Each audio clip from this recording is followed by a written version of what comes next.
Aunty ভেতরে এসো, অঞ্জলি দেবে না? না, অসুবিধে আছে। পিরিয়ডস হয়েছে? আরে পিরিয়ডসই তো হয়েছে, এসো। এই সময় ঠাকুরের কাছে আসতে নেই মা,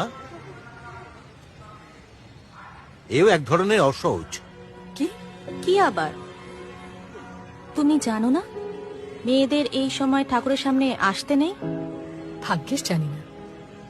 কারা বলে এসব ভুলভাল কথা? হ্যাঁ আন্টি, কিছু মনে করবেন না, but periods are very natural, it's not a tabu.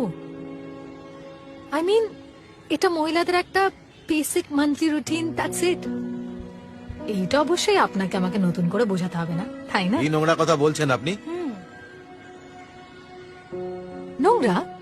ঠাকুরও তো মায়েরই রূপ, ওনারও তো সেম ইস্যু, তাহলে বাধা কিসের? আচ্ছা ছাড়ুন ওসব কথা। ধরুন আমার পিরিয়ডস হয়েছে, আপনাকে যদি না বলি তাহলে আপনি জানতে পারবেন। এবার একটু পাল্টান। এসো আন্টি।